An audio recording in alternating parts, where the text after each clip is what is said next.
Alright everybody, what's up? Back again for another video. We're at Indian Mountain. LFR is at Indian Mountain. We're riding all weekend. Got us a cabin. But what I want to do is I just kind of want to show you everybody's ride. We got 3 razors, 3 Pro XPs. 2 of them are Ultimates. One of them's a Premium. And then we got a Can-Am X3 XRC Turbo RR.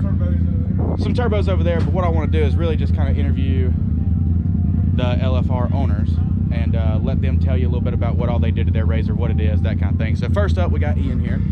Ian's the man. 25% owner. Got the LFR crew out here. Got the shitty FR sticker on there for the weekend. Not to speak up a little bit. Looking at it, you know, it's a 2021 Ultimate Pro XP. Everything L&W from the ground up. Cage. All the A-arms and everything? Oh yeah. All everything. The arms, tie rods, trailing arms. Okay. We got the Alba Baja Crushers. Powder coated mint green with the System 3s. Those are only 32s. Got the new L&W full windshield on there. Full windshield. That was a necessity for this weekend. Yeah, that was a necessity for this. What about the cage? Cage, L&W.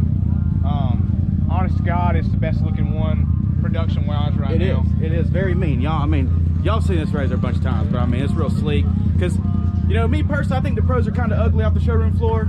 You put a good looking cage on it, man, and it'd make anything look good. Got the FFR tree kickers right here. Those were pretty penny, but it was worth every bit of it. You know, with the Ultimate 4-seaters, you can fold the seats down, all of them, and you can just make a huge platform back here. Yeah, it's pretty, that comes in handy. We use that quite often. All right, this is the good stuff. This is the good stuff right here. So this is a turbo, in case y'all didn't know. We got the, you know, all things UTV tenders. We got full RPM, blow-off valve, J-tube, exhaust tube, anything you could think of, except for this bad boy right here. We got Forces turbos. You know, they're made in the USA. It's billet aluminum, and man, that thing just looks good. There's more RPM stuff way back there. Y'all can see that. And of course, this L&W suspension sway bar links. Billet, you know, had to get the billet 50 cal frog skin covers. You know, make them look good. Just make it all look billet. Yeah. The Miller whips. Yeah. And this right here is where the sound comes from. This is what makes it sound good. We're looking at, you know, $1,400. It's all electronic. Open, close it. It's 3 inches all the way back to the headers. Why don't you go crank it real quick with it quiet, let it run for a second, and then open it up. That way they can hear it. 3 inches is used to that number.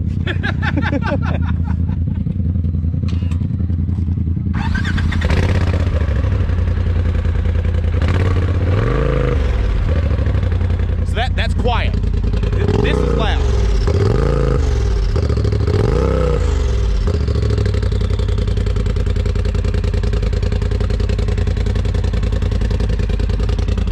What exhaust is that? That's the Evo Captain's Choice full exhaust. And it sounds great. It sounds good. It sounds really good.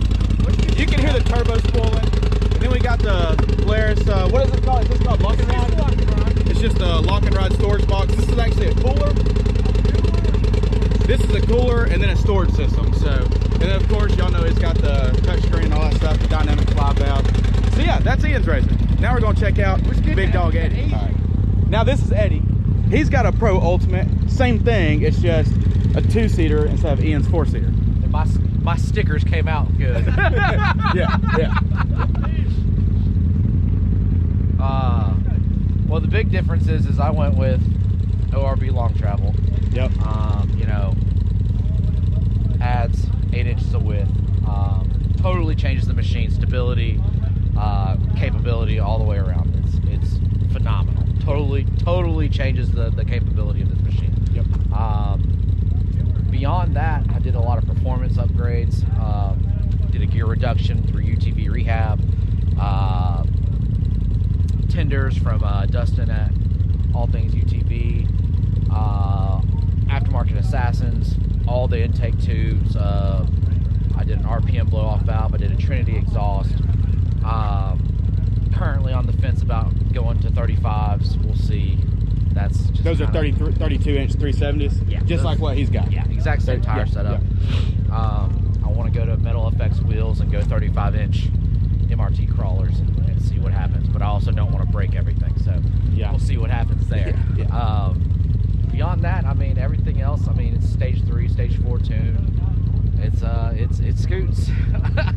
So it's essentially he's done almost that. They both are complete builds basically, minus seats and maybe a few other things. Seats and doors, pretty much. Seats, doors, but you got L&W cage, right? L&W cage, the same cage, and they did different exhaust setup. But I mean, they're both fully built. Yeah, I mean, you know, that's the thing. A lot of these exhausts sound the same, other than that captain's choice. Yeah. And I'm honestly kind of jealous of that one. Yeah, it's pretty sick. It's pretty sweet. Yeah. Well, it's funny because me and Ian, we first saw that off Side by Side Blogs YouTube channel, and I told Ian, I was like, dude, if you ever get a turbo, you have to get that exhaust. 100%. So he did. I just didn't know any better when I got this. You know, The Trinity sounds good though. The Trinity sounds good. You know, if I could go back, since I've already spent the money on this, it's hard for me to justify going and spending a bunch more money on that. Yeah. I have way more things to spend money on this. Right. You know, but the big thing with this was the long travel with the gear reduction. This thing really performs like a totally different machine, you know. Yeah, and I agree 100%. So that's kind of the big thing for me is like once you go long travel, I mean, those Ian's is 64 inches wide. That's how they come from the factory. And he's got some offset in his rims, tires, so make it a little bit wider, but going long travel, making it 72 inches wide, you're talking about adding a lot of stability, making it way more capable of doing a lot of different things in the trails, and just all around a more aggressive machine, in my opinion. And it looks 1,000 times better too. I mean, you can't really tell, you know, maybe in the video that doesn't do it justice, but I mean, you can tell there's a big difference in width. Right up until I put my tire on top of his. yeah, you know, there's a big difference in width. I mean, for instance here, like this tire is completely out of the machine, whereas Ian's are still under the machine for the most part. So that's the biggest difference, but they're both fully built machines. Essentially, they're the exact same thing, just one's a 2-seater, one's a 4-seater, and they went completely different routes and builds. Both super sick, both super capable, and y'all are gonna see tons of footage of them ripping in the woods this weekend. So this is gonna be killer. We're about to pile out over here. Yeah, for sure. All right, so I'm here with Miller and his Can-Am, and same thing we did with Ian and Eddie. He's gonna go over what all he's got done to it and all that stuff and why he likes it. Well, I haven't really done too much to it, and that's one of the reasons I actually really like the Can-Am platform, especially the RC specifically, is because it doesn't really require a whole lot to be done to it. It pretty much comes from the factory ready to ride. I've got 32-inch 370s. It came with 32-inch tires, but I hated them. They weren't very good in the mud or loose dirt. So I got 32-inch 370s with System 3 wheels. And actually I have a Carnivore on the back right now because we were riding last night and ripped about a 4-inch gash in the tire and I couldn't get it patched. So then the cage, roof, doors, that's all done by Reject Fab. I actually just picked it up on Thursday. It's gonna go back on Monday to get powder coated. So it's raw right now, but it still looks pretty dang good, I think. Mudbuster fender flares. Let's see what else we got in here. I've got the Kicker Phase X sound system in it, which has got 2 speakers in the dash, 2 speakers in the floor, and then 2 subs, 1 under each seat, and 2 speakers in the back.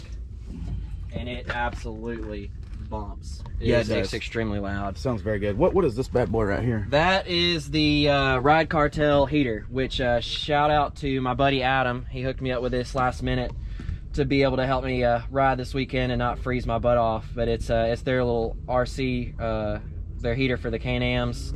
It blows heat in from the motor and the turbo in the wintertime, and then in the summer I can flip the switch and reverse it and it'll suck the heat back out the cab. So I used it some last night. I hadn't gotten to use it too much yet, but so far it works really well and really heats the thing up.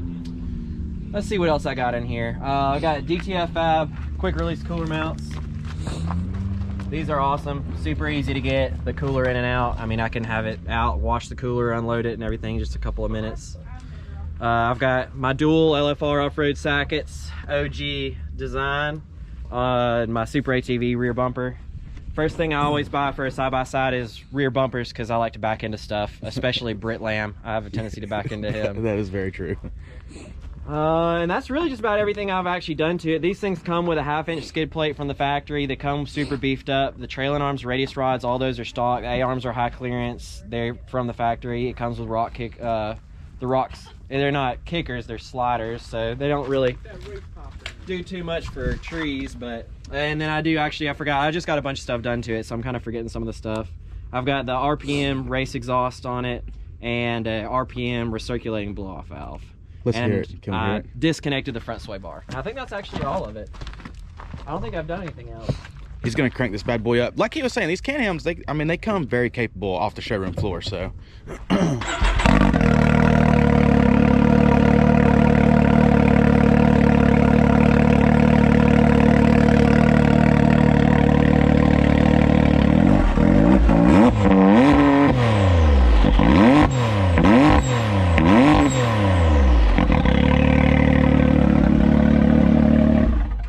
Yeah, it sounds good. It's loud. Oh, it's definitely loud. We like the loud.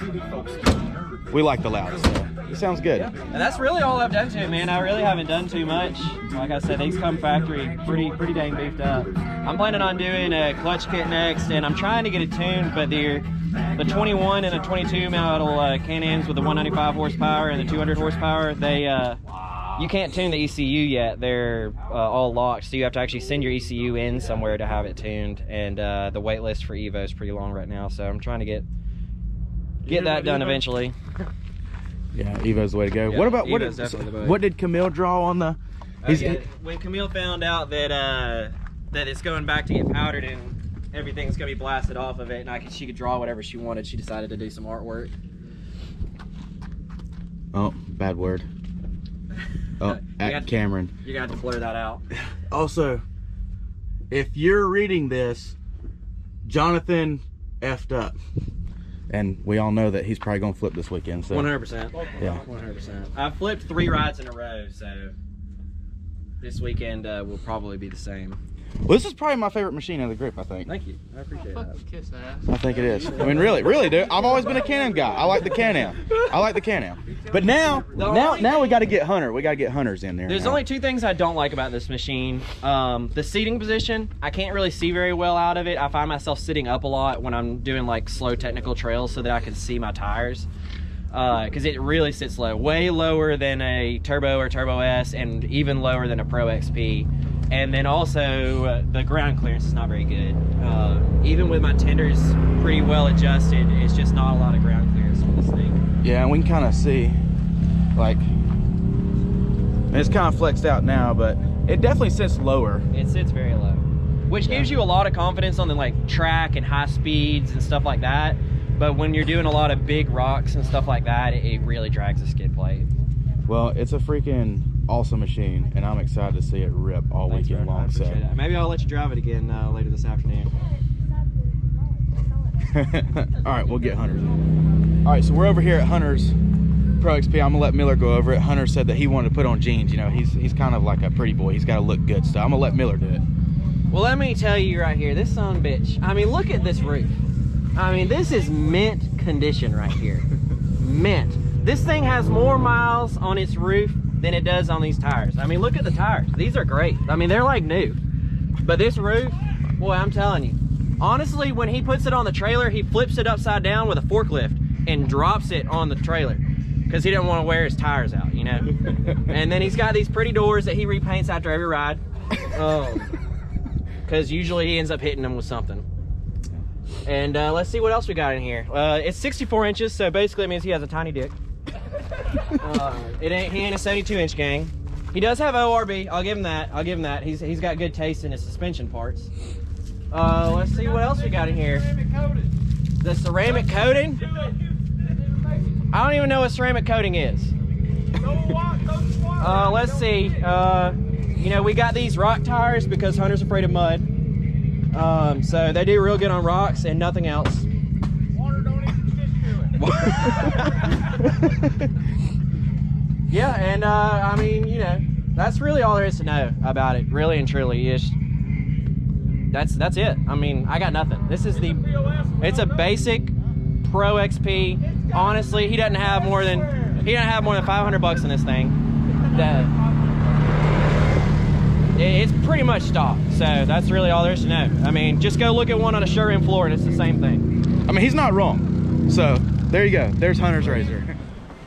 All right, we're gonna do Hunter's interview of his razor, of what all he's got done to it. what it is. All right, this razor right here. You might have to speak up a little bit. Maybe just a little bit. All right. My razor, we got full ORB suspension, tender springs, limit straps. We got Albert Crusher wheels. We got Nitto tires, TMW doors, L&W cage, rough country windshield, full SSV system, sub, and two aftermarket kicker. Sounds really good, by the way. It's extremely good. Extremely loud. Tune wise, we got stage 1, 3, and 4 tunes. We got Trinity exhaust. We got a clutch kit from Aftermarket Assassins. We got a dyno jet boost tube, dyno jet blow off valve, and that's pretty much it. And when you said ORB, it's a 64, not long travel, right? 64-inch ORB kit. It's everything you can do to a razor other than gear reduction and actual motor work. Yeah, and everything is powdered. Y'all really can't tell, but everything is powdered this really awesome color. What color? What's that color called? It's root beer. Root beer. And I'm gonna tell you, it is probably my favorite color on a Pro for sure. And this Pro, whenever you bought it, what color was it? It was sandstone metallic, and I've completely painted everything. Yeah, it's not even wrapped no more. It's all painted. No, it's completely painted. Yep. Yeah, which is kind of dirty. We've been riding, but none of this was black. It was all sandstone and metallic, like he said. Super clean. What are the tires now again, you said? Nitto Trail Grapplers. How do you feel about them? Best tire on the market. Because you're the only one that runs tires like this in the group. Best tire on the market. He likes the tires. So that's Hunter's ride, Hunter's Pro. As you can see, everybody's a little bit different. Everybody's got basically virtually the same machines except for Miller, but everyone went completely different routes on what they did to them. And they all perform extraordinarily well. Oh yeah. So we don't have a machine in the group that doesn't do good. yeah, it's awesome.